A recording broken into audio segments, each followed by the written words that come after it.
Hey guys, welcome back to another solo podcast. This is solo 24, I believe. I don't think I double checked what number it was before I started this, so that was probably a bad mistake.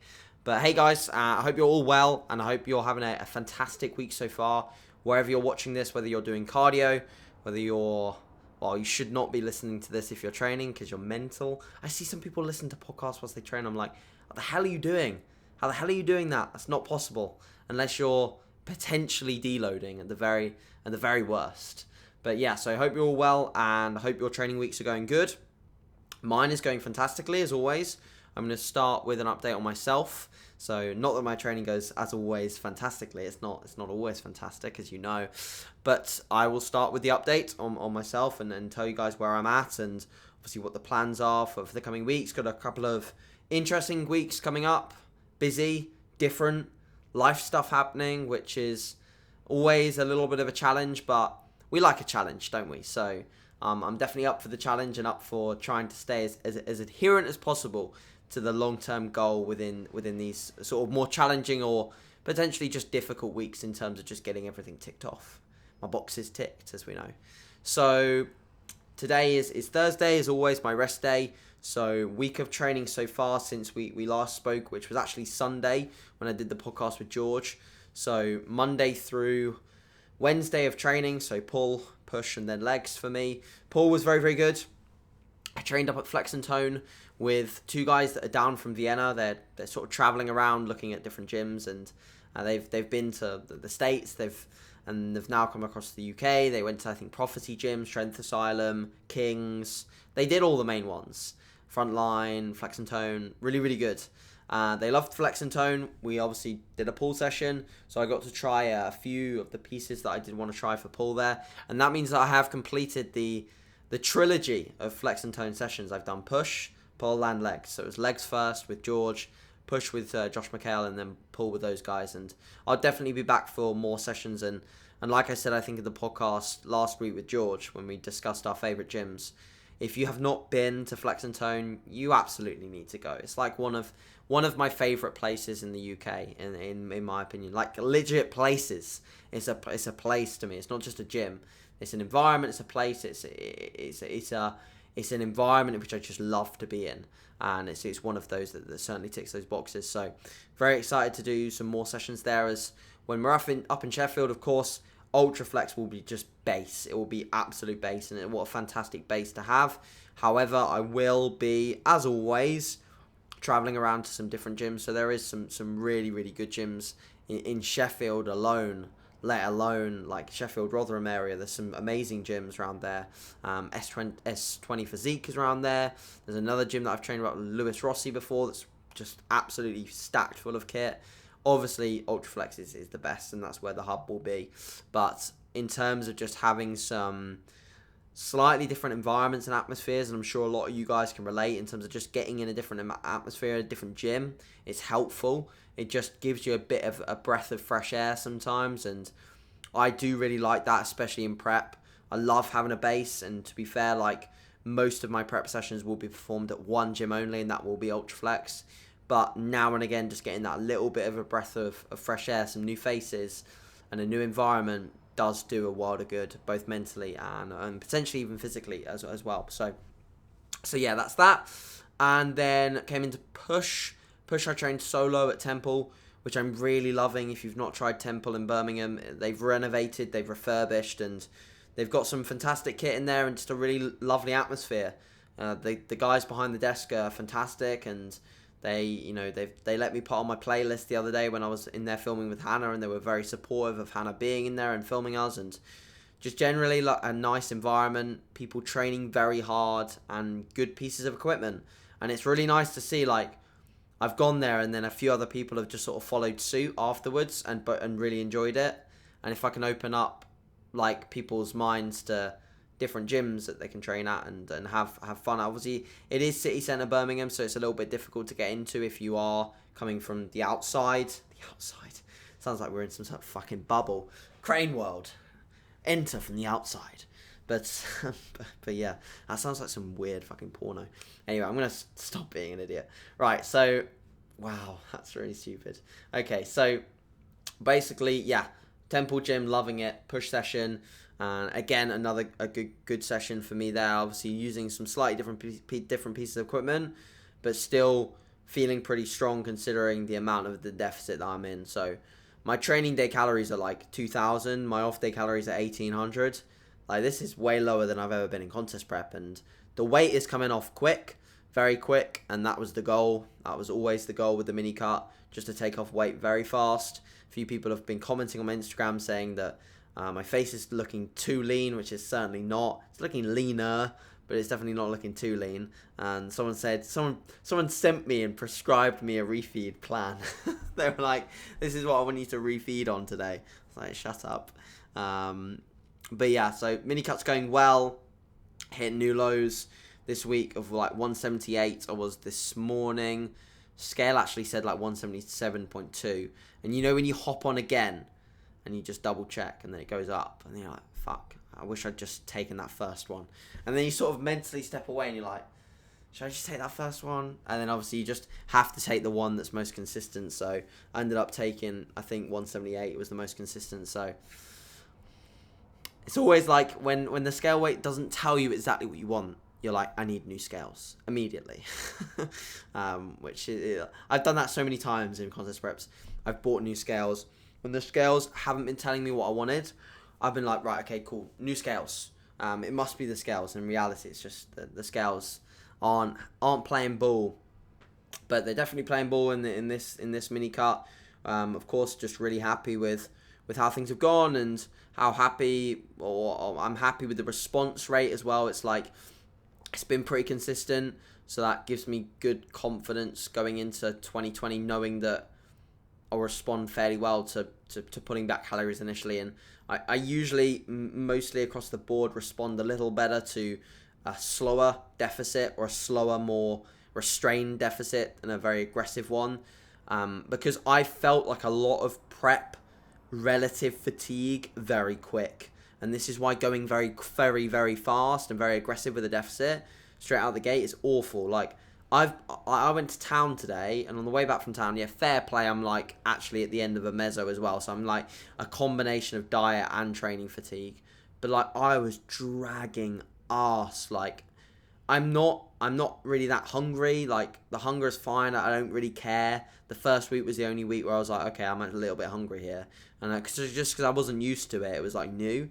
But now I'm like, I don't care. Like, I don't care about the hunger. Like, but all I want now, all I'm excited for in terms of getting calories up is just more energy. It's the same as the end of a contest, but I don't care about the hunger. I literally just couldn't care less.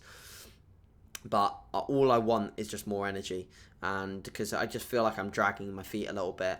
Like, walking back from town, dragging feet, I'm like, nah, I'm not game for this for too much longer. You know, it's like, you know, the last months or so of prep where everything becomes a bit of a drag. And you get the occasional day where you feel good, but most of the days are a drag, especially when you're digging for fat loss.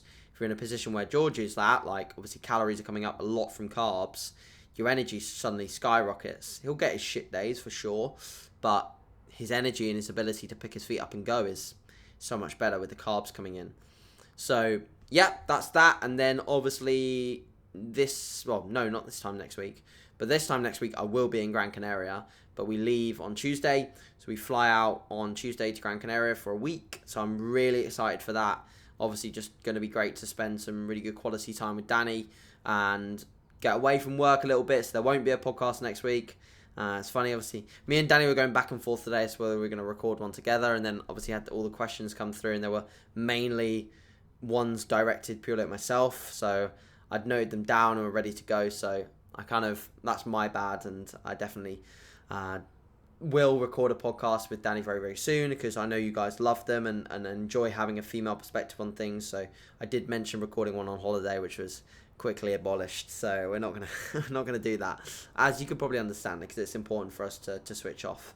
So we'll do one probably when we get back at some point, but like I said, it is mental in the sense that the coming weeks for me and Danny are going to be pretty taskful, hence why the holiday is pretty timely, because I'm going to go away for a week, get back, and then pretty much my tenancy is up here and we move into our new place, and that involves obviously moving all of my stuff. Danny's not got lots here, which is good, but it involves moving all of my stuff up And then within that week, I've got 2 back-to-back shows, and quite inconveniently, they're both down south, and I have to be at both of them, absolutely. Like, can't miss them both.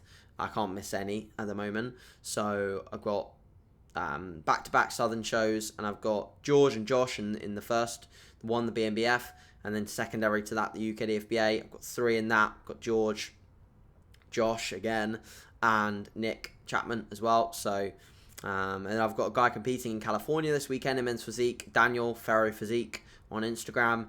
And the goal for him really is to get a WNBF pro card in men's physique. I really think he has that kind of caliber of potential. It just depends whether the class is heavy enough in competitors for it to be a super pro qualifier. And if it is, if he wins his class and takes the overall, which I think is heavily possible, that'll be the first pro card that I've ever produced. But I do think that that's definitely something he can achieve. Just depends on the lineup, of course. But from what I have seen of him and what I've seen of people that win their pro cards in the past in that physique federation in physique in that federation, I think there's a high chance. So if you guys want to follow him, he is Ferro Physique on Instagram. Just give him a good luck message. That would be heavily appreciated. So it's FERO Physique.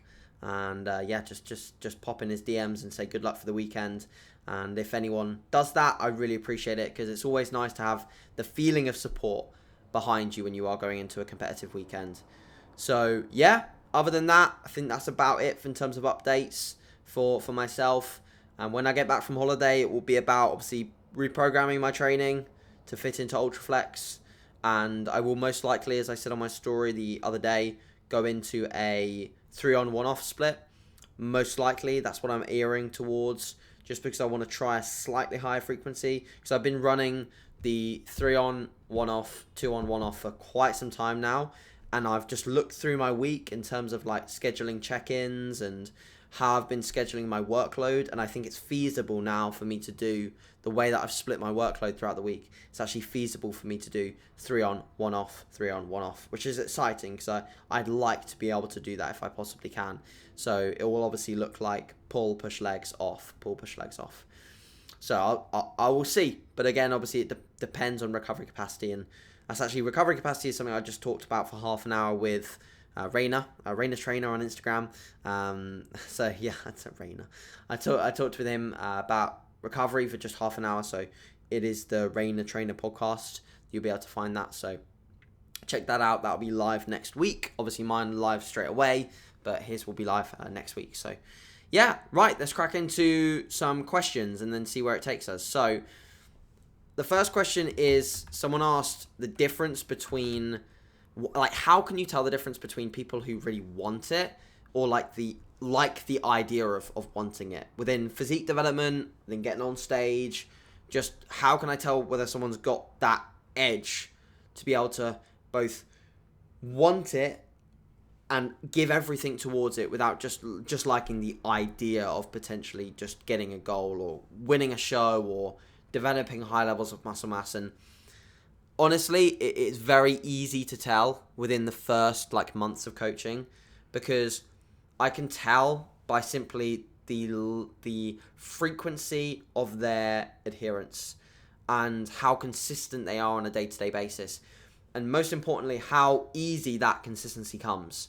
So if someone's really dragging themselves towards just adhering to an off-season, and they're occasionally eating out, they're doing lots of things off plan, and they're not quite staying to the curve. They're not quite sticking to the curve with things, and they frequently go away from what is the ideal setup. And of course, you will have people like this, and that's very normal. But the frequency at which they come away from plan, and the frequency at which they make excuses, and even excuses for tiny things, and a lot of my clients will know this, even excuses for not providing progress images. That for me is a sign of someone that's not willing to give it everything. Why are you not taking progress images? Yeah, okay, cool, you say you give everything in the gym, but why are you not giving me the data? Why are you not giving me the progress images? I need to see them to be able to know that you're wanting to give everything to this. So It's the adherence to the coaching process as well as everything that surrounds the coaching process. And I have some clients that will literally every single week work like clockwork, and they know who they are. They know who they are. And those clients are getting the best results out of anyone, hands down, because they just work like I've said, like clockwork. They don't switch off at all to the idea of veering away. And if they do veer away, they're very honest, and it's very infrequent. And it's like a normal amount of veering away from a plan or a protocol. It's a very, very understandable amount. It makes sense. Okay? And there's always a reason why. It's not unknown as to why they've come away from the plan. So if you really want to give it everything, and you want to show people that you want to give it everything, not just liking the idea of reaching a goal or achieving something, then you absolutely have to be 100% adherent and consistent for as long of a period of time as you can.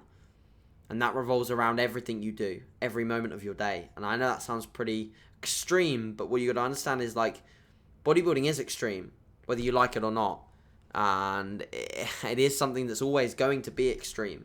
It's an extreme sport with extreme demands, and you have to be willing to sort of live up to those demands if you want to see your best results. So that's, in short, my answer to that question. A really good question coming up next. So it's dealing with motivation to train when you're in a deficit. So we all know that with calories coming down, our motivation for anything drops off. So our motivation for walking to the fucking shops drops off. Our sex drive, of course, drops off. So our motivation to have sex drops off massively. Okay, and just generally day to day, our drive for life will slightly diminish. Okay. However, I find that the fire and the fuel that you will encompass by being so driven by a goal shouldn't change your motivation to train too much. There will be days, of course, where you feel like you're really dragging it and you're dragging through the dirt, and it's going to be a hard session, and that's fine. And those sessions will come and go, but you will have those sessions, absolutely, and I 100% understand those, because I've had them myself. You know, you'll have those sessions where you don't really want to be there, but every time I go into a session, and to answer this question, like how to deal with it, remember how badly you want to achieve whatever goal you've set out to achieve. That is what should be driving you. I think the issue when people start to see that level of motivation dropping off is because they realize that they might not be in a position at this present moment in time to achieve what they really want to achieve. And they think, almost, why am I doing this kind of thing? They may want to win, and they've realized the caliber of the surrounding competition, and they're like, fuck, like, realistically, am I going to win this? Maybe not. And I promise you, when you start training with a pure winner's mentality, like, I am going to fucking win, everything changes. Everything changes. Your motivation to train will be extremely high throughout the entire process if you start training purely focused and driven on winning something. And I know that sounds sort of big-headed in some ways, but how do you imagine, like, Conor McGregor wakes up to do his training when knowing he's like the champ, like knowing he's like some of the best of all time? Like, how do you imagine the GOATs of any sport wake up to train? Yeah, they'll have their down days, but they know that what they're doing is getting them to the top, and relinquishing that top element of things, that top caliber of athlete. Like, that motivation is incredible. And that's purely reflected in something like my experience after I won Worlds. I went insane, like stupid insane motivation. After Worlds, I think after winning itself on the day, I slept for 2 hours. Like, from the point at which we got in, I had some oats and went to bed. And I slept for about 2 hours, and I woke up at 4:30, 5 a.m., my normal time, and I got back on the treadmill. And I did my normal morning cardio. I remember Jack Stanier messaging me and saying, where the hell are you? Why aren't you in the room? And I was like, I'm doing my CV. He was like, "You're a nutcase. You're finished." And I was like, riding this incredible kite of like motivation, and it did my CV. And then I think I trained twice in that day. I went to Greater Boston Fitness twice, and genuinely, I told Jack Piad when I came back from the trip, I was like, "Jack, I think genuinely I've lost muscle on this trip, because I was just training like an absolute animal twice a day, and doing crazy steps, walking around Boston, just living off motivation and adrenaline." And I think if the result had been different, perhaps I would have felt differently about that. Maybe not, because I know how driven I was after the BNBF show when I came second to TAF. I was so driven. I was so internally motivated by not succeeding. So I don't know whether it's the idea of like, okay, I can succeed, and the understanding that I might be able to do something. Like, for example, George said in his recent video, like, he's weighing up his chances against competitors and he's being realistic.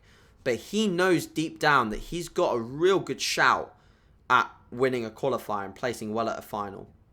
And that's probably alongside him wanting to achieve the goal of being super shredded, is driving him. So reality, the whole thing boils down to with this motivation question is, what is your internal force? Like, what is really pushing you towards what you want to achieve? And this is where, in these moments, this is where it's dictated the results on stage. It really does come down to passion. Like, it really does, because the passionate people, even the most genetically elite, they don't make it to where they should be making it. Yeah, they might win a qualifier on a whim, out of shape, and not quite where they need to be, but they won't win a British final. It takes passion and good genetics and good everything to win at a British final level nowadays. To get a natural pro card, it probably takes genetics, it probably takes incredible work ethic, but that all combined over years and years of training, not just a year or two, not just a prep, years and years and years of effort.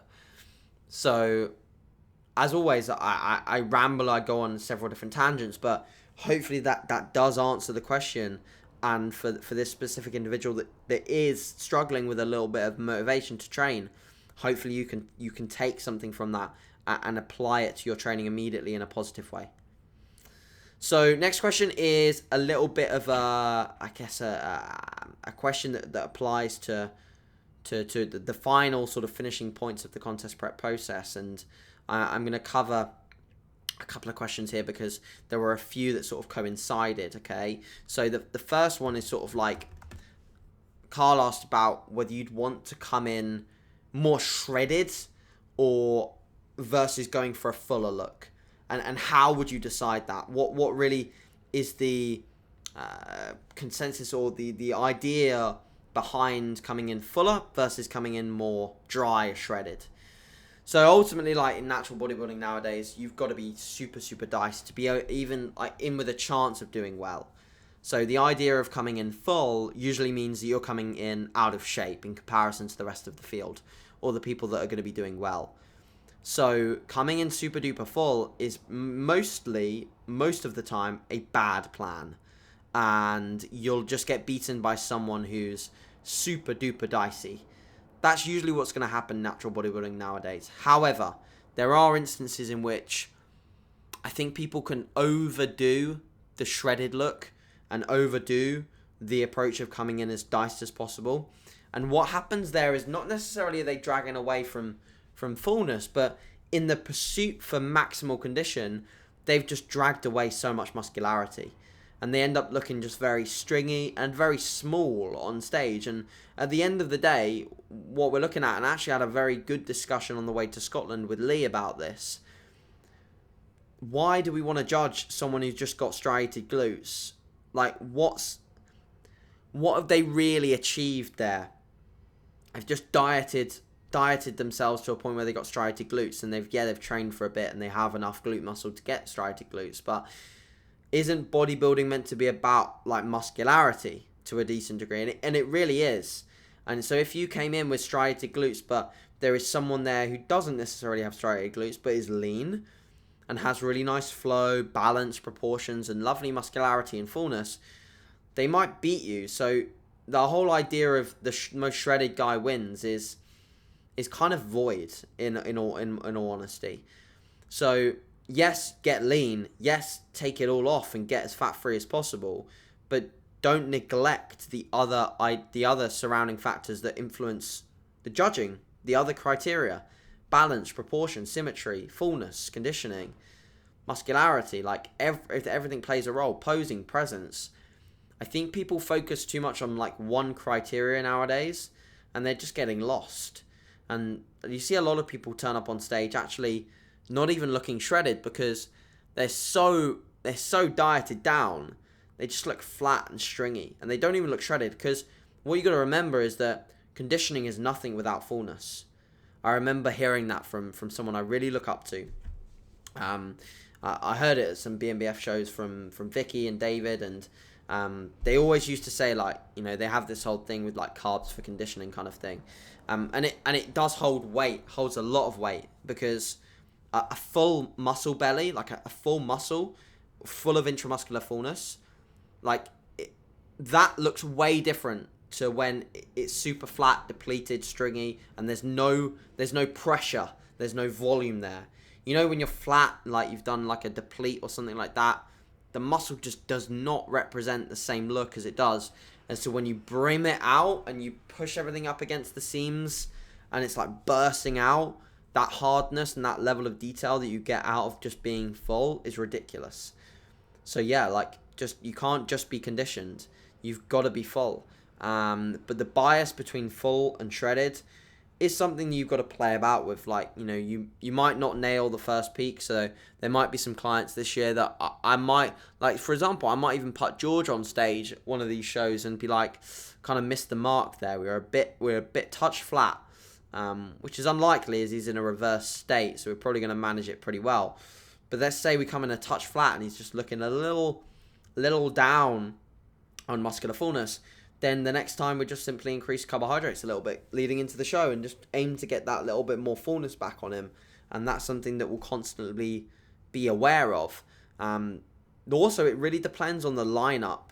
So if the lineup is full of really shredded people and you're bringing a fuller look, you'll be the one that stands out. And if you're in a lineup of people that are very full and you're the shredded one, again, you're going to stand out. Whether that's good or bad, it really depends on what the judges are feeling on that day. And that's the interesting thing about bodybuilding. It's very subjective. Okay? So hopefully that answers the question about coming in shredded versus full. Next question, I'll take it right now, is peak week training. So what do we look at doing on peak week? How would I set up training? And what does that sort of generally look like? Okay, so in terms of the peak week itself, we've got one goal. We want to bring the best possible aesthetic look. Okay, so from an aesthetic perspective only, the look needs to be great. All right, so with that being said, what we've got to combat is the accumulation of both diet fatigue and training-induced fatigue, and bring down inflammatory responses to not only get in a position where aesthetically the look is good, but also from a standpoint of like processes within the body. How can we absorb the caloric intake, the extra caloric intake that we're taking in through carbohydrates as well? So that really comes down to how we can balance the nervous system in a way that gets us as heavily parasympathetic as possible. Okay, so that sympathetic parasympathetic dominance, we want to be very heavily parasympathetic in peak week, so we can absorb and digest as much of the carbohydrates as we're putting in to optimally peak and hit the mark. Okay, obviously stresses itself are going to be high because you're in the week of competition. You're going to be a little bit worried, a little bit sort of anxious about actually competing. That's going to be weight on your shoulders as well. So that's a consideration. So bringing down stress is very, very important now. So the peak week itself, I would do probably normal training up until about midweek. And then from midweek onwards, I'd look to situate like a one rest day. And that day would probably be the final low day or the final deplete day, the lowest day. And then if I was doing a traditional backload, which I'd do with a lot of competitors, especially considering I've got so much refeed data on a lot of my guys and girls. And let's say we did 2 high days. 2 high days usually would be followed suit with 2 like upper body pump sessions. And the pump sessions, the reason behind those is really we just want to tell the carbohydrate where it needs to be going. I'm a big believer in the sense that if we just sit around and eat 700 grams of carbohydrates, are we really getting ourselves in the best environment to deliver that carbohydrate intramuscular? I don't think so. I think that we'd be better off putting ourselves in a position where we at least did something to drive those carbohydrates intramuscular and get them where we want them. So short and sweet upper body pump sessions and delivering increased blood volume to the muscle cell would be advantageous, in my opinion, to create the best look and to deliver the nutrients where we want them, and to prevent any also gastric issues as well. I think around the actual day of the show, going for a light morning walk and even a pump up on the day of the show, if possible, is really good too. Again, increasing blood volume and ensuring that we're already starting the processes in which we're going to drive the carbohydrates that have been ultimately sitting in our stomach and ultimately like circulating in our bloodstream overnight, driving them again exactly where we want them, intramuscular. Okay, so if, for bikini girls, that might look like doing some shoulder pump up and glute pump up in the morning of the show, going for a light walk and getting blood volume and getting some, again, oxygenated blood around tissue. And for male competitors and even, female competitors as well, even posing in the morning, again, just delivering nutrients where they want them, assessing your AM look, and obviously judging hydration and meals thereafter as a response to how you feel you look in the morning. And to be honest, like, I aim to have my bigger guys a little spilled the evening prior to the show, just a little bit, tad bit spilled, and they'll wake up bang on the money, so we don't have to put in a lot of food on show day, and we really just minimize GI distress on that day, keep the midsection as tight as possible, and limit the stresses of the day as well. Like, the last thing you want is be putting in a load of food in a rush on show day, because it's just a nightmare. I've done it before and it's just not fun. And trying to control your stomach with that as well is very, very, very difficult. So I hope that makes sense with regards to peak week training and my advice. I don't really favor a full rest because I just believe that you'll just look flat and the pressure in the muscle will just be low and blood volume will be low and delivery of the carbohydrates will be not so great. But again, each to their own. If you feel that rest really helps, then that might be an advantageous route to try. I think that not training your legs, like the last leg session for me would realistically be a Wednesday for a Sunday show, a Tuesday for a Saturday show, just because, again, even for a men's physique guy, the systemic demand and thus from a nervous system standpoint, driving you more into that sympathetic state is not favorable for a peak. So leg training, again, just not training the legs sensibly. So the sensible approach is to not train the legs at that proximity to the show. Hope that makes sense. Next question is what I would do differently next prep. So in general, I think actually the 2017 prep was pretty solid. I don't think there was much that necessarily went wrong or could have been much, much better because ultimately the results were pretty good. I think if anything, I would have changed the amount of expenditure I was doing towards the end. I don't think I want to go above 15,000 steps when I next prep. I think if I can avoid doing any more than 15,000, that would save my leg fullness a little bit because doing 25,000 steps a day was a bit of a joke towards the end on a consistent basis. I think having periods of time where you do take steps that high is not necessarily an issue, but doing it for months on end really will take away from your lower body fullness. So I'd bring down my steps slightly. I'd favor that. And I'd also not train like a bit of an idiot towards the end. Now, I was in a position very similar to George, actually, and I can relate to a lot of what George says about how he feels and about what he does because I did it. And I was just doing more, like more and more and more and more and more.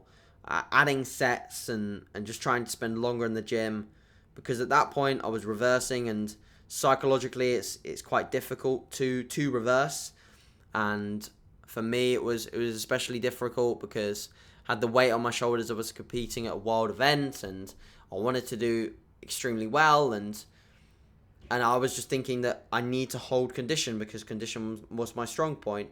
So I thought doing more just would be better. And in actual fact, it just was not. It actually lost me muscle mass. So doing my prescribed volume and sticking to it and sticking to what I can efficiently recover from, and not basically what the issue with the amount of volume I was doing was, there was just a load of junk volume. There was just too much, just basically garbage that wasn't doing much for me. It wasn't offering any advantage over doing less. So I would just refer back to my normal amount of volume, stick to it. I wouldn't go over 15,000 steps, and I'd also, obviously what I've learned now, for a lot of my prep, my meals, my nutrient timing was actually very poor. Looking back on it, was just not good. For a lot of my prep, I was having things like, oats post-workout, which is just not a favourable option, in my opinion, in terms of uptaking carbohydrates. Towards the end, midway through and towards the end, my nutrition timing was very, very good. But at the start, my knowledge just enhanced massively throughout the prep, and it always will. I think I'll always be able to make better decisions as I advance as a coach and my knowledge increases, but my knowledge was not that vast at the start of my contest prep, and thus that reflected in some of my decisions. And ultimately, I always think, could I have looked better if I'd have done something slightly different there? And I think perhaps I could, which is an exciting thing, because that means that I can improve in the next prep, right? So yeah, that's what I would do different. I hope that makes sense, and hope that's something that you can potentially take from that and learn from that with your own preps, and make sure that yours are efficient, and you can move forwards and not make the same mistakes that I make. And when you do reverse, sort of allow yourself to reverse. If you're in a position where your calories are coming up, give yourself a pat on the back and just let it happen. Let it come to you. Because you've got yourself in that position where you're essentially ahead of the game. You've done something where you've become so lean that you're in contest shape, and you can now work caloric intake up. That's a position that not many people are in. So give yourself a pat on the back for that, and almost just switch off to the idea of thinking, fuck, shit, I'm eating more calories, I'm worried. Don't be worried. There's nothing to be worried about. You've done your job. Job done. Well done. Crack on. All right? So that's that. Cool. So next question is on maintaining phases at lower volume. So this is from Marco. Always asks fairly good questions. So do I do phases at lower volume and look to maintain body weight, almost like as a, I think this is coined by Revive Stronger as a primer phase. So personally, I don't really run these phases, if I'm honest.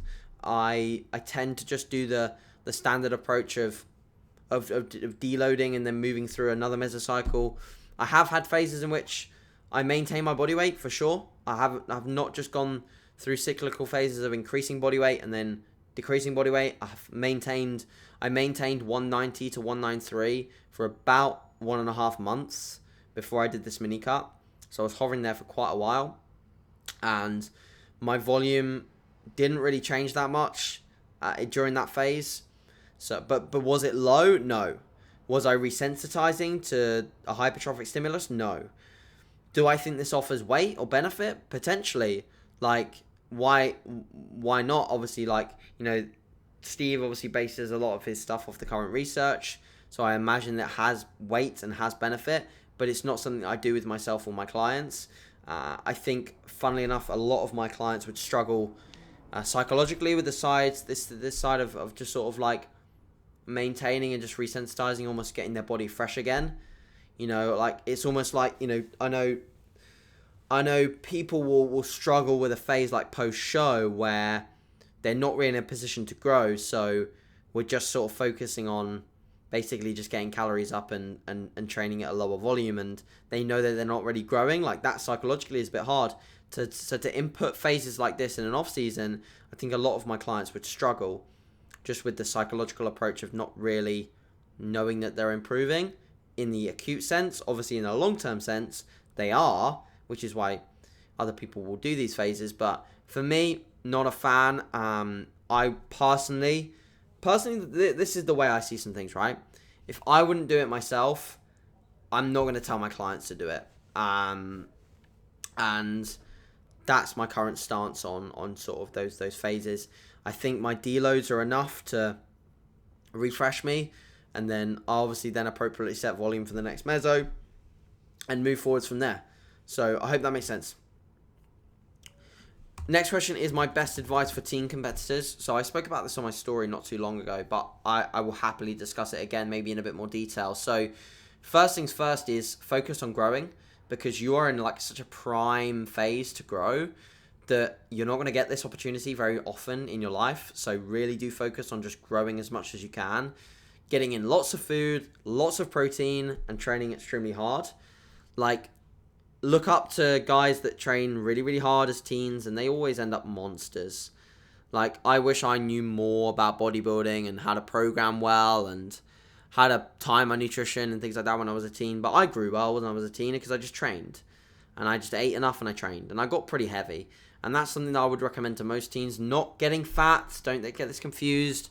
I'm not coming on here and saying you should get fat as a teenager. And I have someone like who's 5'1" send me a photo of them at 280 pounds, like, hey Jay, I did exactly what you said. Look at me go. And I'm like, oh fuck, now you got to go on the Biggest Loser to get into shape. So like, no, don't do that. Don't be stupid. Obviously, allocate an appropriate surplus. Do not get to the point where you are literally grabbing on of body fat to your waist. Like, that's not appropriate. But definitely take it there. Like, don't be afraid to get a little fluffy around the edges. And I think that's appropriate for this phase because you'll be able to take it off really easy because your calories will be really high, your metabolism is in a great spot. If you've taken care of your health and you've not done stupid diets when you're young. And you've got this point in time where mechanical tension, and the more mechanical tension you can create, is so advantageous. Like, you know, looking at people like Keefe, for example, who's, you know, his amount of mechanical tension that he's placing on his body at such a young age is like shocking. It is shocking, in a good way, in a great way, and that's why he's as dense and as muscular as he is at his age. Because I'm a firm believer, very much like JP, in the sense that I think mechanical tension is really the king, and as much force as you can put on your body, like through load, you're gonna grow. Like, you know, it wouldn't, if you saw what Keefe was doing on the bar or the dumbbells, cable stack, whatever machine, and you thought, like, you just think it through, like, he can't be small.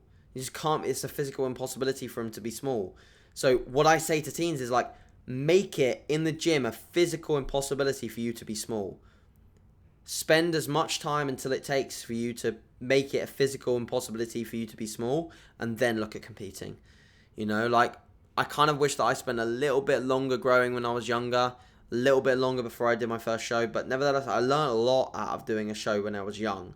You know, and this is what I said in my story. I did learn a lot out of doing that. And I think that it does yield benefit for a lot of people in terms of doing a show at that age.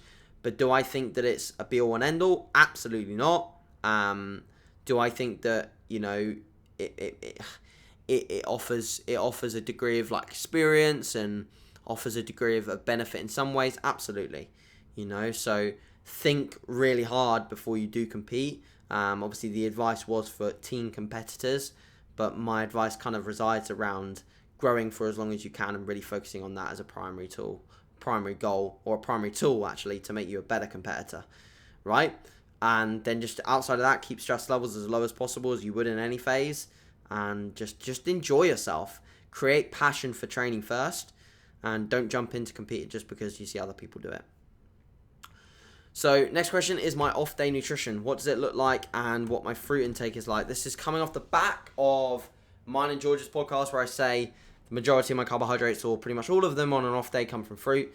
So I put actually most of my meals on my off day, which is today. and Sunday. I put most of them on my story today. So as you can see, like my first meal was like whey and fruit. And then I have a couple meals during the day that are like vegetables with a protein source, like egg whites or chicken or chicken or beef.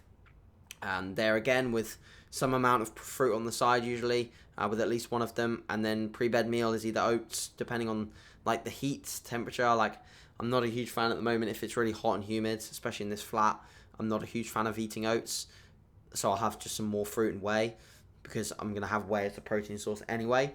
And then usually just capping off fats with dark chocolate throughout the day, and that's really it for my after-day intake. So it's very simple, and the fruit as well allows like minimal prep time. I don't like waiting around loads for meals. It just wastes my time, to be honest. So, and I'm just a big fan of just getting in as much micronutrients as possible. Like I think it's really had a beneficial aspect on a lot of things for me, like skin health, everything. It's like, so I think very, very important for you to sort of tick the antioxidant and phytonutrient and micronutrient box that a lot of people don't tick, because fruit, especially in a traditional bodybuilding diet, is very, like, it's not seen, you know? It's chicken and rice and veg. It's not fruits, is it, really? So trying to get in a decent amount of fruit is something that I would really recommend, and I'd like to see more people having a little bit more fruit, to be honest. Obviously, Vicky put up a story the other day of like someone recommending 6 kg of fruit. I'm not sure how true that is or not, but I wouldn't have 6 kg of fruit, that's for sure. I think that's a little bit too much, but I'd be having as much fruit as you can get in without affecting your digestion in a negative way. And I think for a lot of people that's a decent amount. You can probably get in at least like a kg of fruit a day without too much issues. Okay, obviously top end of off season going to be a lot harder. You might be relying more on fruits and greens powders, but there's not an excuse not to be able to get in a banana or an apple somewhere, you know. And actually, like finding fruits that you like and you enjoy and that taste good is pretty important in my opinion. Okay, so I'm going to take a few more questions. So one of the questions was, will I take another 2-year off season again in 2020, or after 2020, should I say? So yeah, I think, to be honest, like the way in which I would do this approach to having an off season would be replicated, considering what would happen. I mean, obviously it totally depends on what happens in 2020 in terms of the successfulness of the prep. So if the prep goes super well, then I'd be inclined to, you know, essentially use what I got. If I get what I want, I'd be inclined to use what I had. Depending on health markers and how the prep went, I'd be tempted to compete the year after. It just would depend on so many things. So I will see. I will absolutely just see and respond. But if I could replicate the consistency and the enjoyment and just the general day-to-day, like how this off-season has gone, if I could just do it again and have more productive, like 2 years of training, then I absolutely do that. I mean, like, touch wood, like throughout this off-season, I've had very few hiccups in the grand scheme of things, like considering what some other people go through, like very few hiccups. So I'm pretty happy, to be honest. So yeah, I'd probably replicate it, but it does really just depend on the result and what comes out of 2020. And I will just go from there in terms of making my decisions moving forwards. Also, someone else asked about whether I'd compete abroad, so whether I'd compete in Denmark, it was specifically. So I have no reason why I wouldn't do that. Obviously, through the UKFBA, the actual show that I do, the Northern show, is usually a qualifier for a Denmark show. So if I was good enough to do that, like do the Denmark show, then absolutely, I would never say no to competing in something like that. So yeah, usually the Northern, which is the one that I do probably plan on doing tentatively. Obviously, I haven't really set anything in stone yet, but tentatively, that's the one that I'll do.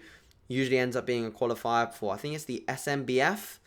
If I get that wrong, this guy's gonna kick my ass, because I think it's pretty much his federation.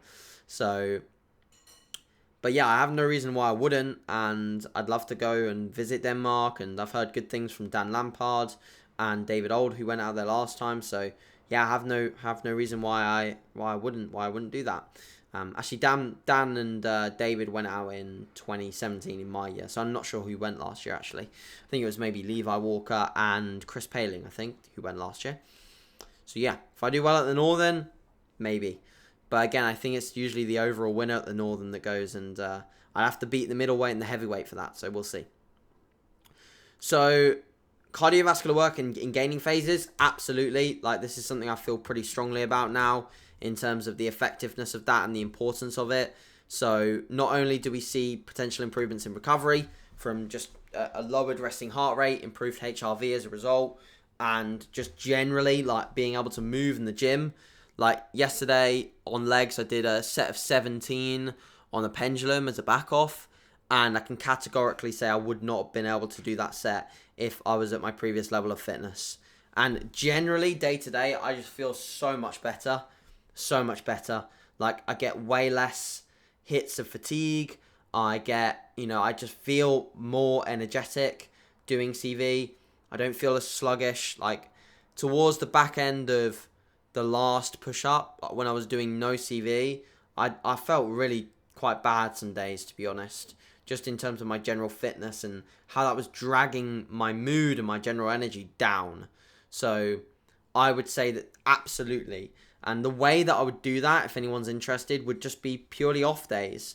Focusing on doing probably upwards of 60 minutes on an off day at, potentially anywhere between 120 and 150 BPM. Like, just getting a lot done. Like, if anything, 60 minutes of aerobic work is probably, like, given the research on lowering resting heart rate, it's probably one of the best ways to go about doing things if your goal is to improve aerobic capacity and keep resting heart rate low, is longer periods of time working at that threshold of 140 BPM and above. I would say that 45 is probably what I'll stick to, as I'm really liking that sort of 45 mark. It's not so long that I feel like I'm just completely bored, and it's enough to produce a good result. I mean, I've seen it. Like, my resting heart rate prior to this mini cut was close to 70 BPM, and now it's like 45. So the change is drastic. And like Danny told me, like, you just need to stay consistent with it, and you'll see it drop.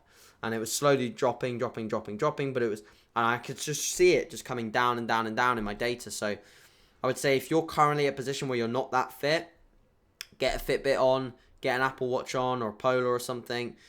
Track your waking heart rate and your resting heart rate and just see where those markers are at. Introduce some CV work and just see how you feel. And obviously try and avoid the interference effect as much as possible. So if you're going to do it on an off day, ideally just do it first thing in the morning, get it done so you can have the rest of the day getting in food, resting up, recovering, and getting ready for your next session. And like I said, avoiding that interference effect as much as you can. So that's that. And I will take one more question on leg training. So leg training, it is on how can you basically build great legs without the range of equipment that I have. So probably people are seeing, like, the fact that I can train on Atlantis pendulums and hacks and Cybex hacks, and trust me guys, I didn't usually have that. Like, I don't think people will realize that for 3 years, three and a half years, I trained in underground, which is Jack can attest to this. It's not the best equipped facility ever. The hack isn't brilliant. The leg press is pretty awful. They've got a new vertical leg press, which is a lot better, and they're getting more kit, which is great. So they're investing, which is needed. But it's not the best equipped gym. But I made it work, I just made it work. And I focused on movements that felt pain-free, but also felt good activation. And I did a lot of back squats, to be honest, for a lot of my prep. And I think when you're when you're a little less strong at them and you're not in an off-season phase, so pre-contest, dieting down, doing back squats, probably not the end of the world because the weight is lower and thus the systemic fatigue that you're gathering from the back squat is a little bit less. But I would say just find movements that you can really, really connect with. Try and find a gym, if possible, that has some decent equipment that you can hop on at least once per week. I've even said to some of my clients that train at like Exercise for Less or The Gym or Pure Gym, I'm like, is there one gym that you could maybe travel to like once a week that's a bit better than this? And it sometimes confuses me as to why people that are very, very, very experienced with training very experienced and wanting like elite levels of results still train at the gym or Pure Gym, and they're like, well, it's okay, it does the job. And I'm like, you haven't experienced what good kit is like. You haven't experienced a prime leg extension. Like even things like a leg extension, like a good leg extension makes such a difference.